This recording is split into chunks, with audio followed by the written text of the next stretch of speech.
എലിയോട് മലയിൽ സ്വകാര്യ വ്യക്തിയുടെ ഭൂമിയിലാണ് ഇരുമ്പയിരിന്റെ അളവ് കണ്ടെത്താനുള്ള സർവേ നടക്കുന്നത്. 1968 ജിയോളജിക്കൽ സർവേ ഓഫ് ഇന്ത്യ ഇവിടെ നടത്തിയ സർവേയിൽ ഇരുമ്പയർ നിക്ഷേപം കണ്ടെത്തിയിരുന്നു. എന്നാൽ തുടർ നടപടികൾ ഉണ്ടായില്ല. 48 വർഷത്തിനു ശേഷം സർവേ പുനരാരംഭിക്കുന്നത് ഖനനം നടത്താനാണെന്നാണ് വിലയിരുത്തൽ. എലിയോട് മലയിൽ എത്ര ആഴത്തിൽ ഇരുമ്പയർ ഉണ്ടെന്ന് കണ്ടെത്താനുള്ള നടപടികൾ ആരംഭിച്ചിട്ടുണ്ട്. ഇരുമ്പയറിന്റെ അളവ്, ഇരുമ്പയർ ഉള്ള സ്ഥലങ്ങൾ എന്നിവയാണ് പരിശോധിക്കുന്നതെന്ന് ജിയോളജിക്കൽ സർവേ ഓഫ് ഇന്ത്യയിലെ മുതിർന്ന ഉദ്യോഗസ്ഥൻ വ്യക്തമാക്കി. എന്നാൽ സ്ഥലമുടമകൾക്ക് സർവേയെക്കുറിച്ച് യാതൊരു വിവരവും ലഭിച്ചിട്ടില്ല. അത് എന്താണ് നിജസ്ഥിതി എന്നുള്ളത് അറിയില്ല. ഞങ്ങളെ ഇവരാരും വിവരം അറിയിച്ചിട്ടില്ലായിരുന്നു. ആ സ്ഥിതിക്ക് ഞങ്ങൾ കലക്ടർക്ക് ഒരു നിവേദനം കൊടുത്തിട്ടുണ്ട്.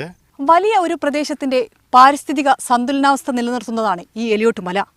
അതുകൊണ്ട് തന്നെ ഇവിടെ നടക്കുന്ന ഏതൊരു ഖനനവും വലിയ പ്രത്യാഘാതങ്ങൾ ഉണ്ടാക്കിയേക്കും.